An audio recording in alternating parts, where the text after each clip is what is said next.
Dodgers win in extras, the magic number to win their 12th division title in the last 13 years is down to 1.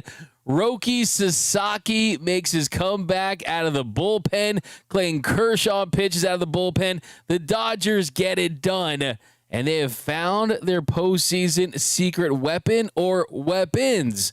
That's coming up next on the Dodgers Nation postgame show. Betts with his 15th Mookie Magic. This Dodgers team is built to win back-to-back World Series. One-of-a-kind player. One-of-a-kind season.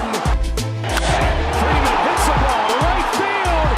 She is gone. There's nothing that brings us together quite like Dodger baseball.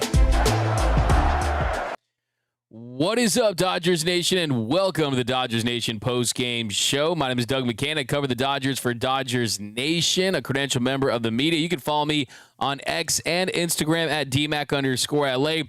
Thanks for rocking with us after the Dodgers get the dub. They beat the D-backs in extra innings. They win by a final score of 5-4. They win in 11 innings. The Padres lose today. The Dodgers win. So tomorrow, if they beat the Diamondbacks, a start around noontime in LA, if the Dodgers win, by the time you're driving home from work, the Dodgers could be celebrating a division title. Yes, they're playing in the wild card round. That's a foregone conclusion at this point, but they could win the division tomorrow. And that is something to celebrate, something to feel good about. The Dodgers, 89-69, now 2.5 games up on the Padres. They have the tiebreaker, so that's 3.5 games. They're going to win the NL West. That's going to happen tomorrow, hopefully. And if it doesn't, it's going to happen in Seattle. I'm very confident. There's a really good chance. But look, this is a Dodgers team that it's not even about the division. Everyone's going to talk about division this, division that. It's not even about that anymore. It really isn't, okay? You definitely want to host a postseason game. You don't want to have to go on the road, so it's important. But it's about how this team looks and what's developing internally. I mean, a lot of teams out there, they don't have guys like Roki Sasaki, the top prospect in baseball heading into the season, that are making their debut out of the bullpen with 5 games left to play in the season. This is not normal. A lot of teams out there, your roster is what your roster is, and that's about it. The Dodgers, though, they have options. They have depth. They have other guys they can consider. But tonight, you saw 2 guys pitching out of the bullpen in unfamiliar roles, but got the job done. First, it was Roki Sasaki, who pitched the 7th inning, went an inning, gave up no hits, no runs, had 2 strikeouts. He looked absolutely brilliant out there, and it's clear with the way this stuff was playing, with how effective he was, he's going to be on the postseason roster. I've seen enough. Yes, he might not be the Roki of the year. That's what I dubbed him, but I think, has a chance to be the Roki of the postseason for the Dodgers. You go about. This is 3-2. Wow! What do we have here? Wow! Roki Sasaki has just an absolute smoke show out there. Averaged 99 plus on the fastball, 99.2 miles per hour. It was topping out at 99.8. It was the precision on the fastball. He was throwing 100 down and away, catching corners, was using that slider, was using that splitter, really was using the fastball and splitter mainly. But you're going to see him use that slider more, like he has been down at the minor league level. And really, as a reliever, you only have to be a 2-pitch pitcher. And when you're throwing triple-digit heat with that kind of command, you are going to be effective as long as you're trusting your stuff. And tonight, this was a reborn Roki. This was the monster of the Rewa era, as his nickname was coming into the show. And if you look at the delivery, the mechanics, how fluid they were tonight compared to how they looked when the last time we saw him, he looks like a new guy. I mean, you're seeing that back foot explode off the mound after he pitches with that downward force.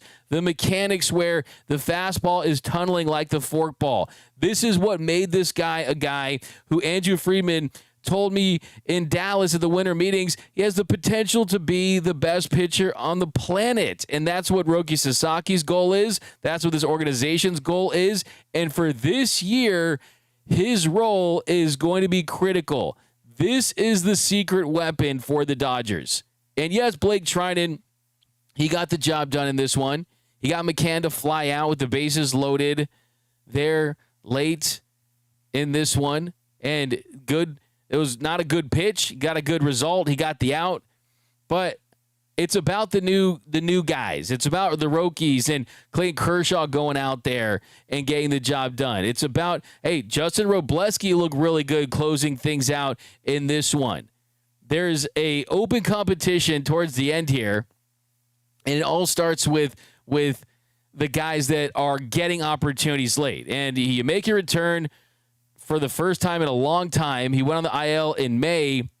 His first ever relief appearance at the big league level, topped out at 99.8 miles per hour. The velocity was up over 3 miles per hour on average based on what we saw from him the last time he was pitching for the Dodgers. And what really stands out is he threw just 13 pitches. He was incredibly efficient, and 8 of those 13 pitches were for strikes. That tells you that he's confident in his stuff, that he's throwing with conviction. And when he has confidence, watch out. Don't let Roki get hot.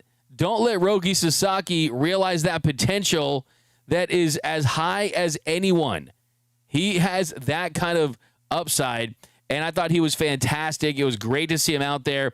I think there's no doubt about it. He is a lock to make the Dodgers postseason roster. I'm sorry, Kirby Yates. I'm sorry, some of these other guys that have pitched for this team all year. At the end of the day, this is a performance-driven league. This is a meritocracy. And the eye test says that the Dodgers haven't had stuff like that coming out of their pen in a while, right? You wanted the splitter from Kirby Yates. You wanted the four-seam fastball from Michael Kopech. Both those guys won't be a part of the postseason roster. Guess what? Roki, triple-digit four-seamer, and a forkball that is world-class. He aced this tonight. He absolutely aced his audition, if that's what you want to call it.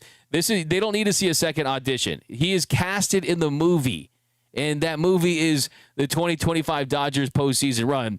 So could not be more excited, could not be more thrilled about this development. I know you want to talk Tommy Edman, and we will. I know you want to talk Clayton Kershaw, and we will. And we'll talk Blake Snell and Teoscar and Mookie and Andy Paz's home run and the defensive plays he made. All that was great, but the number one thing you need to know from this game is that Roki Sasaki pitched out of the bullpen, and if he had pitched well, he was probably going to make that postseason roster, and I think it is cemented. You can use a Sharpie. Don't worry about using a pencil. You can put him on that postseason roster. This stuff is that good. But here was Roki Sasaki after the game. How do you go about getting the velocity back? 球速が戻った理由は、どういう過程で？まずは肩の状態が、万全になったのと、ホームしっかり修正して、自分のこの今の体でちゃんと球速が出せる、体の使い方というか、ホームを見つけることができたので、そこが要因かなと思います。The two biggest factor is, just knowing the fact that I'm healthy and that's way past behind me. And just mechanically, just being able to finally find a place where I feel really confident with my mechanics. How ready do you feel to possibly pitch in relief in the postseason?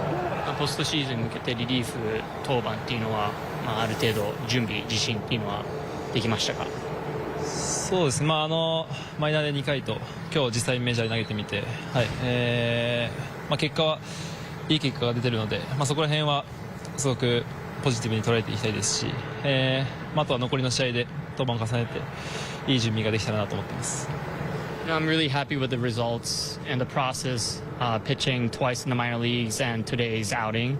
So I just want to have just more opportunities to be able to pitch on the major league mound, just to work on anything else I have to work on. I know you looked at a lot of video, trying to figure out what was wrong with your delivery. What did you see specifically in that process that you were able to fix to get back to where you want to be? 特にその映像でいろいろ確認してると思いますけども、特にメカニクス的なところで何を修正できたのか。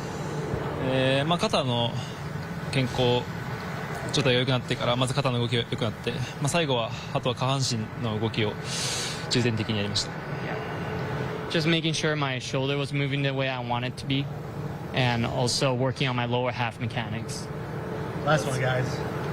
Had your shoulder not been moving the way you wanted it to because of the injury and because of the injury for the past, or was there another reason? 怪我のせいで肩の動きがちょっと良くなかったのか、それともまた別の理由で肩の動きっていうのあったのかと。そうですね。スライダーの、投げ方というか、そこら辺で使い方をうまく使えなくて、それで健康面にも影響しましたし、それが球速にも影響したのかなとは思ってます。Just looking back, I think the bad habit that I got from throwing the slider, really kind of affected my shoulder health as well as my. So there we go, Roki Sasaki. And Roki Sasaki, he made a statement tonight, and he was great. And the other guy that made a big statement tonight was just Clayton Kershaw. I think Justin Robleski going to Robo tonight, not going to Tanner Scott. I know I see some of you probably happy about that, saying that saved 10 years of your life, whatever it is. Yeah, it definitely was good to see Justin Robleski out there with the big stuff. And I think he's a guy that's quietly entered that mix where you see the stuff and the way it plays, the emotion on the mound, the confidence. He went out there in the bottom of the 11th inning in a one-run game, which doesn't feel like a lot with the Manfred man, with the runner on second, to go out there and execute in that situation. It feels like you really need 2 runs to have that cushion, but he was working with the tying run on second. And what you love in those situations is swing and miss. The delicious, the lovely, the best thing is the swing and miss, because that's the big difference, because you don't put the ball in play and you don't worry about bad things happening. Tawa, he strikes him out, 4-seam fastball up in the zone. Great movement, great run on that heater. Got Vargas to ground out to short, and then he struck out Thomas swinging on 3 pitches. Nailed those sliders, was hitting his location, was executing those spots, bottom, down, 3 straight sliders. And, hey, we saw Tanner Scott throw 18 sliders in 21 pitches yesterday, and he blew it. Tonight, lots of sliders from Justin Robleski, but when it's moving, when you're locating it, when you're not leaving it up and you're keeping it down, you can be effective. So I think Justin Robleski is someone who certainly deserves a lot of consideration. I mean, if it were me, I would have Justin Robleski on this roster over Tanner Scott. I don't care that Justin Robleski is making $71 million less than Tanner Scott. That doesn't factor into the equation for me. For me, it's about who's performing the best at this time of the year, and Justin Robleski's stuff is better than Tanner Scott's right now. So I think he made a statement. And then another great moment in this one was Clayton Kershaw coming out of the bullpen. And yes, there was some moments you're thinking of, okay, Clayton Kershaw against the Nationals in 2016, against the Brewers in 2018. He's pitched out of the pen before, but my man, Clayton Edward Kershaw, was all the way locked the F in. Like, this guy was dialed. He was absolutely dialed in. Goes 1-2-3 in the ninth, got Vargas to ground to short, gets ahead in the count, feeling a little froggy that first pitch, touching 91, but perfectly located fastball down in the zone. And then against Thomas, next batter he faced, gets behind the count, but then gets soft contact to get the ground out to first. And then Marte falls behind the count 3-1, a little concerning, but an incredible diving catch by Tommy Edman in center field. And you go 1-2-3 from Clayton Kershaw. Just a fantastic moment if you're a longtime Dodgers fan, just to see him contributing. I mean, Clayton Kershaw would do absolutely anything to help this team win a game. And the guy that has nothing to prove, he's completely cemented his legacy, to go out there and say, hey, I understand. Look, I'm not going to say, hey, give me a start over any of the other guys. We understand that they've earned those starts. I just want to help. And they're not here. This is something that I hope tonight proved to a lot of people out there. I see people out there, oh, Clayton Kershaw, he's getting the nod because he's Clayton Kershaw. No, that's not true. Clayton Kershaw is going to be on this team and in this role because he's better than a lot of the guys that are pitching in those roles right now. He is going to get this role because I think he has the chance to be more effective than those guys. I mean, this is a guy that this season made 21 starts. And when you look at a guy that is built up to make 21 starts in a regular season where you're trying to go 5 or 6 innings per start, when you shrink that down to an inning or two, you're going to get a dialed version of Clayton Kershaw. Yes, you want to make sure you have the feel for that slider, feel for that curveball, but I was really pleased with the fastball location, with how it felt like that routine was really dialed in, and it didn't look like, hey, it was any type of big deal for him to be out there in the bullpen for an extended period of time. Look, hey, if he's a bullpen dog, he's a bullpen dog, right? If he's a wolf, if he's one of the rotation guys, then so be it as well. My guy Gabe Smolson, Dodgers Nation writer, I was talking to him, and one thing he pointed out is just having his presence, his aura, his ability to give advice to some of these younger pitchers, that should elevate the guys out there as well and make them feel more confident. So I love this for Clayton Kershaw. I think this is another example of someone that is a selfless superstar that does not have any airs about him. He just wants to be a part of the group project. He doesn't want to have last year, he celebrated the title. It was Dodger for life and all that great stuff. An epic speech. Felt like a WWE speech. But let's be honest, that's a FOMO title, right? A fear of missing out. He doesn't want to have that anymore. He wants to contribute, and I think that he is. And I was very excited to see that he had success in Arizona in a tight game in a high-leverage situation. So here was Clayton Kershaw after the game talking about transitioning to his new role as super reliever Clayton Kershaw. Of the bullpen tonight, just one, how did it feel? And two, just kind of how the stuff was playing. Yeah, I mean, it's an adrenaline rush for sure. You know, I think relieving is just it's a different animal altogether. You know, so you kind of have to figure out how to maintain your heartbeat and get going. And but it is a lot of fun, and it's fun to have success out there. So fortunate to get through that inning. And yeah, I don't think any of us really know what it looks like in October yet. But I had a long time off in between starts, so instead of throwing a bullpen, I just threw it in the game today, and I'll be ready to go Sunday. But glad I could help out tonight, and big win for us tonight. Obviously, everybody threw the ball. Blake throwing the ball early for getting through 6 was huge for us, and biggest outs of the game were Jack and Blake in that big inning right there. So some big outs for some guys that we're really going to need, and it was great to be on the winning side of it. It's been about 6 years since you've had a role playing in relief. Just, was this something that you wanted to experience before October, just to kind of get the feel and see how the stuff was playing? Like, was this a test for yourself, I guess? I guess once it came up, it wasn't really the plan to begin with for me, but I didn't want to sit here for 9 days. So I had a lot of time off, and throwing one inning will help me get ready for Sunday, and if I can help out, that's great. Is there anything different about relieving in a tie game in the ninth? Yeah, I mean, it's just added to everything else that's different about it. But yeah, I'm glad I got to help in a situation where it was a big spot, and facing Marte there in the last batter, he's maybe the toughest out for me as a left-handed pitcher there is. So fortunate to get him to pop out. Tommy made a really good play there, and it was good to get out of it. You kind of said the other day, like, you can do the math. It's sort of hard to sort of see where everyone's kind of fitting in October. Like, is this role you can sort of feel like you can fit into if need be?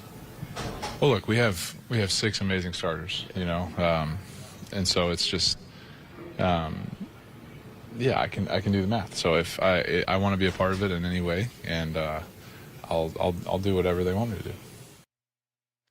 There was Clayton Kershaw pitching out of the bullpen, his 4th regular season relief appearance, first time since September 29, 2019 in San Francisco.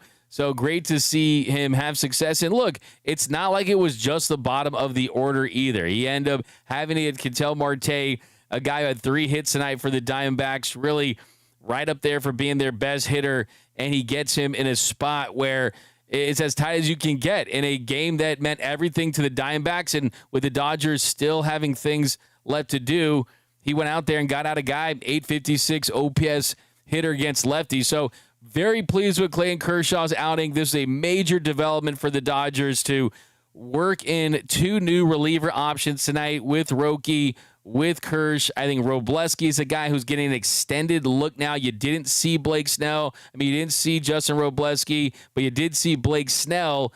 And as Clayton Kershaw, I love that he said we have 6 amazing starters. Wow, I love that. Clayton Kershaw calling himself amazing, which he is, and we know that. But for someone like that, who I think sometimes it's tough for him to handle all the praise that he gets to call him amazing. I love that. That was really cool to hear. But he mentioned Blake Snell, and we'll talk about him in a second. We also mentioned 2 guys that have had their ups and downs of late, and that is Jack Dreyer, and that is Blake Treinen. And we know how much Blake Treinen has struggled of late. Those have been well documented, being responsible for 5 of the Dodgers' last 7 losses. But this one was not a good night for Alex Vesia. And Vesia has been the Dodgers' most durable, most reliable, best performing, for the most part, reliever all season. But Vesia is another guy that, yeah, he's certainly right there for their best left-handed relievers. But Alex Vesia is someone who you want to see have a little more success and feel a little better heading into the postseason. But I'm not overly concerned about Vesia. A 1.5 ERA in the month of September heading into this one. Did have a 4.70 ERA in August. So he really had the down August. But in this one, Vesia is in there in the 8th. The Dodgers up 4-1 at that point. Gave a 1-out single to Marte, and then he walked Perdomo on a 10-pitch at bat, and then gave up a double to Carroll to make it a 4-2 game. And Edgardo Henriquez comes in, and then on the play to Moreno, it's a little infield single, and Ben Rortvet's trying to grab it, push this into the dirt, can't make the play. They score another run to make it a 4-3 game, and then Del Castillo hit that sac fly to center to score Carroll to make it a 4-4 game. So as much as this game feels good, it actually still feels, wait a minute, it's still a game where the bullpen did blow the lead, believe it or not. I mean, the Dodgers, you felt like, okay, how many runs is enough? And with Alex Vesia and Edgardo Henriquez, both of them combined to allow 3 runs on 4 hits there in the 8th inning. So thankfully, the bullpen stepped up in a big spot with Kershaw coming out, getting the job done. And the 10th inning, Jack Dreyer working his way around some traffic. They had the intentional walk to Carroll, the intentional walk Moreno. Then they got McCarthy to pop to short. That was probably the biggest sequence there, as good as a strikeout. And then Blake Treinen comes in with the sacks juiced, with the bases loaded, gets ahead in the count, and then got McCann to fly out. Now, he did leave that sweeper middle, so I don't feel that great. I'll just be honest with you. I'm not going to say that, oh, Blake Treinen is all the way back. I need to see a lot more. I don't even feel great. I feel like that was a mistake pitch that thankfully they were able to get that out. But at least he did get ahead in the count on those 2 sweepers. So nicely done by Blake and Jack Dreyer. Not a great night for Edgardo and Alex Vesia, but all in all, this was a good night for the Los Angeles Dodgers. And Blake Snell, he went out there and he did Blake Snell stuff. Blake Snell tonight, he went 6 innings, gave up a run on 5 hits, had 5 strikeouts in this one. After the Dodgers got the lead early on a Mookie Betts sac fly after a Shohei Ohtani leadoff triple to make it a 1-0 lead after 1. Bottom of the first, Blake Snell, he gave it right back. He gave a leadoff double to Marte, and then a couple pitches later, he walked Carroll, and then Moreno hit a sac fly to tie it at 1. But after that, he cruised. After that, it was a really good night for Blake Snell. That first inning, the command was a little off, but he went 6 innings for the 3rd straight start. After that sac fly to Moreno, that was actually the first run he allowed since he gave those 5 runs in Pittsburgh. And those 5 strikeouts, that was the lowest he's had since August 22nd. So he's been giving you double-digit punch-outs, what it feels like every single start out. wasn't that same strikeout ability tonight, but still, I mean, all in all, you will take the body of work. And hey, the skinny on Blake Snell is when he's been out there, he's pitched at a Cy Young level. Like, he really has. Like, the Dodgers have a multi-time Cy Young Award winner that does not get discussed enough, that is overshadowed by Yamamoto and Ohtani, but he finished with a 2.35 ERA with 72 strikeouts in 61 1/3 innings of work. So a good night for Blake Snell. Not his best night, but his floor is still so high, and that was evidence tonight. And I still think that he's going to be so important. That goes without saying. But I still do not have Blake Snell pitching ahead of Yamamoto and Ohtani, but I would love to see him have a lion's share of the big moments in the next round, hopefully against the Phillies, because he's had a lot of success against that Phillies team. But here was Snellzilla after the game talking about his start. Just kind of looking at this outing, the pitch count got up a little early. Did it seem like this was kind of a grind for you to get through the 6 innings? And how did you find just navigating and kind of getting back on track in this one? Yeah, I mean, early on, just learning a lot, reading swings, reading curveball wasn't really curving today, if you will, but it just wasn't breaking. And just had to learn, adjust. I was going to use it a good amount today, but yeah, I had to just adjust and learn, read swings, trust feel, and as the game kept going, just understand, what hitters are cheating to what. I could read a lot of their tells, which was great. So yeah, just really learning and just trusting what I had and believing it, and so I attacked the zone more, and yeah. In the last game you shared with us, just, when you do have traffic late in the game, you do want to get out of it. You feel responsible for it. Can you just share kind of what the dynamic was there in the 6th? It didn't seem like Dave was going out necessarily to make a move, but just kind of that conversation. Yeah, just talking, seeing how I was feeling, and yeah, so there we go right there. Blake Snellzilla doing his thing for the Dodgers tonight. But let's get into some comments here on the Dodgers Nation post-game show. And I know you guys are lighting it up. And do you guys feel like you've seen enough from Roki, from Kersh? We got great job Snell from NROX. We've got EK, I see Dodgers versus Mets on Tuesday because we're going to win one more tomorrow. And we've got Victor Banos, a young dog and an old dog, D-Mac. That was the most needed help for the bullpen. Yeah, D-Mac is the man. Late night pod. Thank you. Appreciate that. No days off. Roki of the year 2 from Nico Suave. Ethan Matthew. Roki Sasaki should be the Dodgers' dedicated closer. He could be the next Mariano Rivera. Well, you don't move a guy to the closer's role until he proves that he's not a viable option as a starting pitcher, and that's definitely what he is. So let's not forget that. And he's definitely going to be that guy for this team. Okay, so let's not get carried away. I mean, of course, you got the Frankie Rodriguez's, and there's guys that definitely can get it done early on in their career in different types of roles. But his role is going to be as a starter. But this is just going to be for this year. As far as should he be the dedicated closer for this season, I still think you want to play matchups towards the end. But he's someone that I firmly believe, even though he's really young, has all the confidence to be able to go out there and pitch in leverage spots. I certainly believe in him, and sometimes it's tough, man. Like, I think that for him, this is kind of taking some pressure off. It really has. Even though you're going to be in these high pressure situations, I think it's taking some pressure off. And we've talked about it, and I gave you my piggyback theory about using all the stars as piggybacks. I said that 2 weeks ago, and I've heard it in a lot of different places today, which is cool. But I think that with Roki, he's someone that you could get an extra inning out of potentially. I saw Dodgers fans were screaming, "Oh, Roki Sasaki should have stayed in there." And Roki Sasaki, yeah, let's take it one step at a time. One step at a time for that. And yeah, I think that's the most important thing is you gotta take it one step at a time. You cannot force the issue. You want to see how he bounces back, how he responds. But it's clear that he's going to be a factor in that role. And look, guys are going to Paul DMAC bring back those Roki shirts, MP Roki of the Year. Anthony, I'll take anyone at this point. Alvarado, Michael McCaffrey. Do we need a closer, though? You don't. You don't need a dedicated closer. Did you need a closer last year in 2024? Did you have Walker Buehler? Did you need a closer in 2020, or did you use Julio Urias? Did you need a closer in 1988, or did Oral Hershiser get the final 3 outs? I mean, the last couple years, you've had different non-closers, non-relievers get the final 3 outs. I mean, I'd rather see DMAC in the game instead of Tanner Scott. Kershaw out of the pen in the postseason, 1 to 2 innings, empty the tank.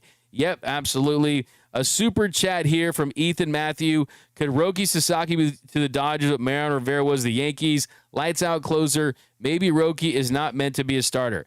I respectfully could not disagree with you more, because the truth of the matter is this version that we've seen from Roki Sasaki over his last couple of appearances, even towards the end of those rehab starts, that wasn't the guy that the Dodgers saw in 34 1/3 innings before he went down with that shoulder injury. He mentioned it there in his post-game interview, how the mechanics of the slider, how that impacted his shoulder. And I did a breakdown of Roki. And, yeah. Oh, yeah. So, yeah. Okay. So, yeah, that's the situation with that. I mean, the mechanics are much better now. So you want to see that version of Roki Sasaki for sure. That version of Roki Sasaki for sure as a starting pitcher. That is the number one thing there, is if he's a starter, he provides more value giving you multiple innings. I don't want to hear any of this as him as a permanent closer. It doesn't make any sense. I mean, you'd only go that route when you've truly failed as a starter, right? There's a reason why the best reliever can make $100 million and the best starter can make $400 million, right? You're much more valuable when you pitch more innings. So, yeah, for this year, I would be open to the idea of him getting those. But, yeah, those big moments in closing out games, I would definitely be for that. But I would not be for that long term. That's just not the play right there. But, okay, so let's do some more. We've got just MTV Gen X Watcher, one step at a time on Roki. Sure, but you have to appreciate why, as Dodgers fans, felt utter sheer panic when Dave pulled him and the game got away from Vesia and Henriquez. That was so familiar. Dave Tamez, don't worry, Roberts will bench Edman and start Conforto tomorrow. Probably throw out Scott to save the game too. So let's switch over to the position player side. And yeah, tonight, a massive night for Tommy Edman. Tommy Tanks was the Tommy Tanks that we saw in the NLCS, making plays defensively, hitting big-time pitches in big moments. And it was a great at-bat that he had to put the Dodgers on top. In this one, he finished with 3 hits, though. 3 for 5 in this one. Had an RBI. He looks like the swing is a little more bat to ball, a little shorter. The approach looks like, from a timing standpoint, he just more locked in. You're not seeing as much swing and miss and lazy contact. I mean, this is a Tommy Tanks that on that swing late in this one to put the Dodgers on top, that was the Tommy Tanks that we saw in the NLCS. This is 3-2. Pitch. Tommy Edman lines one over short and into left center field to give him the lead. Tommy Edman with a 2-out, 2-strike go-ahead base hit. 5-4 in the 11th. So that was massive, and he made big defensive plays too. So let's kind of revisit the whole thing. Tommy Edman, he's trending in the right direction. He looks like their center fielder. Andy Pages, he had a big night in this one as well. Andy Pages, he stepped up in a big way, and he continues to hit. It's just been a really good rookie second-year season for him, coming off a rookie season where he had high highs and low lows. He didn't have those low lows this year, and that definitely makes you feel great about the year he's had. And both those guys worked in tandem today. Tommy Edman had the base hit off Ryan Nelson in the 4th, and then Andy Paz followed that up with a 2-run shot to make it a 3-1 game for the Dodgers. And then also another guy that's continuing to trend in the right direction and is having a really nice series is Teoscar Hernandez. He doubled to center. That scored bets on an error, made it a 4-1 game. So you want to see a little more from the offense, but with the way the starters are pitching, and tonight you get 11 hits from the Dodgers offense, not great in clutch situations, went just 2 for 7 with runners in scoring position. But all in all, it was enough behind a really good pitching effort where the Dodgers used 1, 2, 3, 4, 5, 6, 7, 8 pitchers to get this one. Justin Robleski gets the save, the second of his career. Blake Trinan finally gets a win. So you got to feel good for Blake. Goes up there and throws 4 pitches and gets the job done. But, hey, tonight, good night for the Dodgers and a good night for Tommy Edman. Here was him after the game. This game was absolutely insane. You guys are only now 4 games away from the postseason, and this felt like a taste of what you guys could be seeing. When you think about just now the magic numbers down to 1, how you guys had to grind out this win, how do you describe a game like this? Yeah, they're not coming easy for sure, but it definitely felt like a playoff type game tonight. We really needed to win that one, and fortunately we came out on top, just kept on fighting. Recently you told me the swing has been feeling good. The results haven't necessarily been there, but today a 3-hit game coming in the clutch late in the game. When you kind of look at where the swing is at right now, how good did it feel just to see those results fall? Yeah, for sure. We've kind of been joking around. I've had bad luck. I've been hitting it hard, but had bad luck. So, just saving those hits for the big moments. And fortunately, I got one in the biggest moment today. Today, Blake Snell set the tone. The bullpen has had some struggles as of late, but when you see someone like Roki Sasaki or even Clayton Kershaw come out of the bullpen, how impressed were you with how they were able to step up in these positions? Yeah, that was exciting for both of them. First time Roki's been on the mound in a few months, and to look as dominant as he did is pretty exciting. Kersh coming out of the bullpen, giving us a good shutdown inning, and and Robleski coming in and shutting him down in that last inning. It's pretty cool to see those guys come through in those big moments. Games like this obviously show a lot of fight for what you guys have. You're looking to win the division. I mentioned the magic number now being down to 1. What would it mean just to be able to close it out, pick up the division here in Arizona? Yeah, that'll be huge. We're going to do our best to close it out tomorrow, get that final game and have a happy flight to Seattle. All right, well, congratulations on this win tonight, Tommy. Thank you. Appreciate it, Kirsten. So tomorrow, the Dodgers, like Kirsten and Tommy Edman, talk about have the opportunity to close things out. You got Yamamoto on the mound facing Jalen Beeks, a 12:40 Pacific start, a little afternoon baseball. Got a super chat here. Dodgers need to get it into gear as far as not wasting scoring opportunities. They score enough runs that could take pressure off the bullpen. Yeah, certainly the offense is going to have to be big, and we know that for sure, but it just doesn't happen every single game against really good pitching. You just can't fully expect that every single game. It's unrealistic. It truly is. But now that magic number is down to 1. The Brewers beat the Padres today. Phillies also clinched a first-round bye. They beat the Marlins, so the Dodgers are officially going to be playing in that wild card round. The Diamondbacks, they are clinging on to hope to make it and face the Dodgers, but they got the Reds. They're only 1 game behind the Mets for that final wild card spot. But just a reminder that today's episode is brought to you by Prize Picks. Prize Picks is where it's at, man. I love me some Prize Picks. Prize Picks, you guys played Prize Picks. I think it's time to bet on this Dodgers team because this show is brought to you by our friends over at Prize Picks. They've been our newest partner all this month and last month. This episode is brought to you by Prize Picks. You and I make decisions every day, but on Prize Picks, being right can get you paid. Don't miss any of the excitement this season on Prize Picks, where it's good to be right. Football season is back, and I'm very excited for this week ahead. This week, I have Carson Wentz getting more than 210.5 passing yards, Jalen Warren getting more than 57.5 rushing yards, and DK Metcalf getting more than 2.5 receptions. Now, I've been playing Prize Picks lately, and I have no idea why I waited so long. It is so simple to play. Just pick more or less on 2 to 6 player stat projections, and if you get your picks right, you could cash in. Also, don't miss out on this week's mass discount which has Jalen Hurts at more or less than 0.5 passing yards when the Eagles play the Bucs this weekend.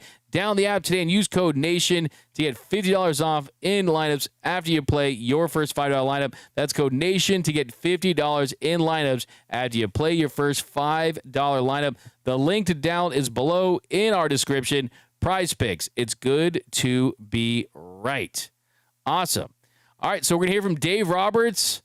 Really excited to see what he has to say about Roki Sasaki. I hope he just flat out says that he's a part of that postseason bullpen. By the way, I know this Dodgers team won't do it, but wouldn't it be awesome if they, for whatever reason, decided to jump in that pool like we saw back in 2013?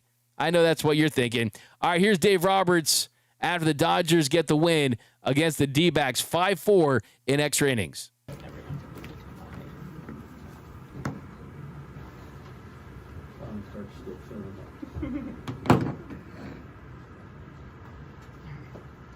Well, Dave, obviously that was an electric win. Can you just describe from the managing perspective what this one was like?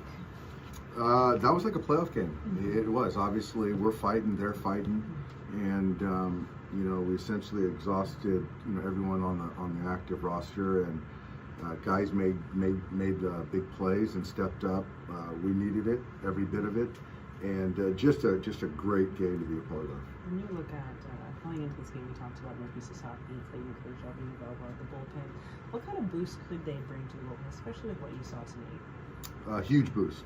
I think that right now, you're betting on people, and for me, I just I trust Clayton, and he did a great job tonight and got his juices going, and he picked us up big with a clean inning. And Roki, you just kind of don't really know what to expect. I think that him, taking the opportunity to go into the pen, something he's never done, speaks volumes for this organization. And what he did before to kind of get ready for this moment was really good. And I wasn't worried about him being, the moment being too big. This guy has pitched in huge ball games his entire life, in front of his entire country. So I wasn't worried about that, and just wanted to see how the stuff played. And he gave us a big boost, and we'll see the next time he gets out there if he can keep building on this and build some confidence. How different does he look than the last time you saw him? He looks like a different person. I think that we've simplified things as far as the bullpen. It's an inning or two. I think there's just a lot more confidence, a lot more conviction, and obviously the stuff is up than where it was, earlier this year. And he's learned a lot from this season. Some of the struggles, the not being able to participate, the being in AAA, the rehab assignment, and to come back. He just wants to help. And I'm really, really, proud of his growth and, what he's done. Did you have a chance to talk to him after the game? Like, I saw you kind of shook hands really strongly. Yeah, no, I didn't talk to him. I think his teammates are really excited for him, and I just know that he wants to contribute. And so I didn't talk to him afterwards. I know, he knows he did a great job tonight for us, and just let him celebrate with his teammates. And it was a big win. It was a big, big team win. First up is some of these recent losses have been absorbed, like you talked about last night, to kind of use a different script like that, or use them. There was no script. But use the moves that you did and see it kind of work out. And that way, like, how much of a kind of belief booster is that you guys start to think about how you can win games in October? It's great. It was huge. You look at getting Jack back out there, getting Blake out there, kind of getting Kershaw's feet wet in the pen for this season, and getting Roki out there. So it was great. Offensively, we showed a lot of fight, and it was a lot of, I know the word resilience gets thrown out a lot, but it was a resilient win, a resilient group, and we fought our tails off to the end. And it didn't look good at different points of the game, but Arizona fought as well. So it was a heck of a ball game, and Blake gave us what he had tonight.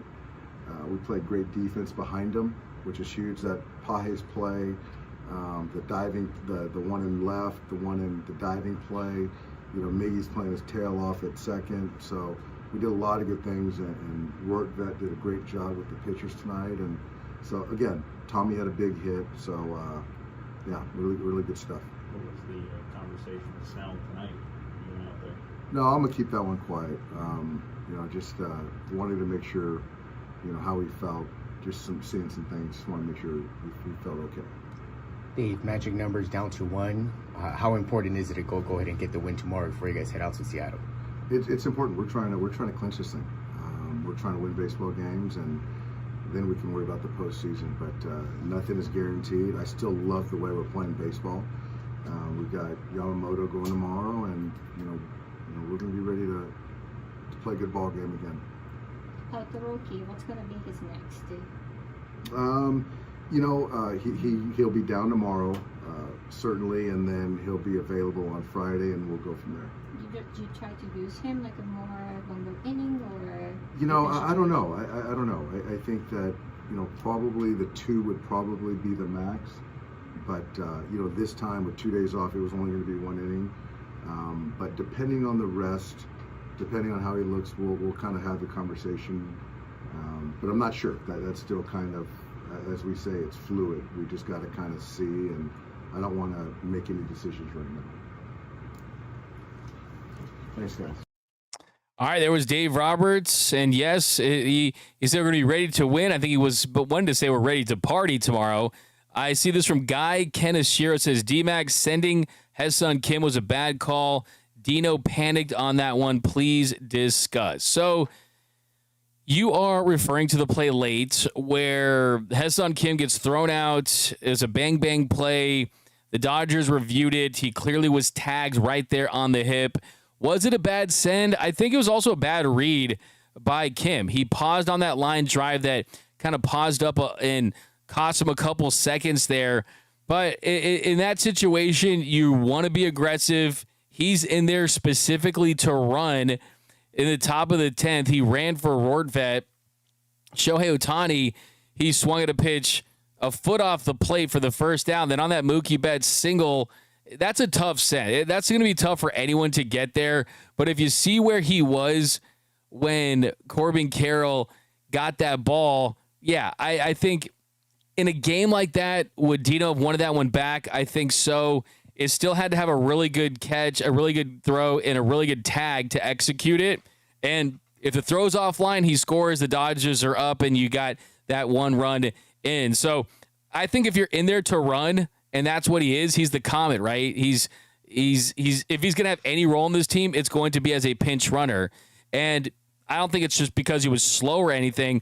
But from a read standpoint, if he takes off right away, I think he ends up scoring on that one. Still took a big throw, still took a great tag. I like Dino being aggressive in that spot. I really do, especially when it has not been a great season of extra innings games for the Dodgers. And I think in that one, I push back a little bit. I really do. That one was just, you had to tip your, sometimes we don't do this enough, and you got to tip your cap to really nice plays from other teams. And for the most part, yeah, that's tough to do because it's always, it's the Dodgers' fault. But the truth of the matter is that in an extra innings game when you're trying to get a run across, yeah, I think the read on Kim was a big reason why. Just as it's a line drive, you kind of pause thinking, hey, it might be caught, but you got to just take off right away. But it's a tough play. It is a tough play to score, though. It is a tough play. I mean, you have to be on. And he almost scored. That just tells you, if anything, it's a credit to Kim that he still had the speed to almost score on that play. And look, I will say, if it were me, I'm probably keeping Kim at third and Mookie at first with Freddie at the plate, and you probably score the run that way. That's just me. But, yeah, I mean, that's what he did. But here we go. Dino, we got Guy. But the coaching can't panic, stay the course. Yeah, I mean, I totally agree on that one. But I will say it was a bang-bang. Corbin Carroll's ridiculous. What up, Lola? What up, Mario Landaverde? What up, AU Potter? What up, bang-bang? We got the ads. What's up, BC? Martin Troop, D-Mac. Yep, absolutely. All right, a couple more. We've got to Blauke Roberts is a clown. Okay, just at least have some examples. D-Mac, revise the shirt. Martin True, from Roki of the Year to the Roki of the Postseason. Might have to work on something like that. Absolutely. Eric Douglas, holding Kim there would have definitely kept the rally going first and third. Went on Freddie up. Exactly. That's what I just said. If it were me, I would have kept him there because it's a tough play. It is a tough play. But, hey, the good news is we don't have to talk too much about that because the Dodgers did end up winning. I do think for Kim, though, that's one of those where you would probably rather be sent than held up, because if somehow you scored and that pressure that you put on the defense with your legs causes an errant throw, that is another reason why, they say, wait, maybe we should keep Kim on the postseason roster because he's so dynamic with the base running right there. So I think that if you're Kim, at least you would have wanted the opportunity there in that situation. But that is going to do it for the Dodgers Nation postgame show. Thanks for rocking with us. Have the Dodgers get the win. The magic number is down to 1. One more game. Am I going to celebrate that much? Not really. I mean, this is a team. It's about winning the World Series. Okay, I'm not gonna do a Manny Machado. You won't see me shirtless. I won't do a shoey for a division win at this point. I know we're spoiled. We're absolutely spoiled little brats about this great Dodgers team. It's a great accomplishment, though. You got to give them a lot of credit that they've been this good for this long and they've been this consistent. It still feels like it's a great thing for this team, and you definitely want to host that wild card round at Dodger Stadium. So let's celebrate tomorrow a division win for the Dodgers with Yamamoto on the mound. But that's going to do it, guys. My name is Doug McKain. You can follow me on X and Instagram at DMAC_LA. Special thanks to producer Noel, rocking with us remotely in this one. And we'll see you guys tomorrow. We're going to do a super show, pregame or postgame dugout combo after, and hopefully we'll be celebrating the Dodgers' 12th division title in the last 13 years. But thanks for rocking with us. Dodgers win. Roki and Kershaw out of the bullpen. Exciting developments, and we'll talk baseball tomorrow. Dodger baseball tomorrow. Hit the subscribe button, hit the notification button, hit the like button for your Los Angeles Dodgers. Remember that nothing, absolutely nothing, brings us together quite like Dodger baseball. And until next time, think blue, bleed blue, and I'm out. Start the party, Los Angeles! Your Dodgers have won the World Series! And when the upcoming winter gives way to spring, rest assured, once again, it will be time for Dodger baseball.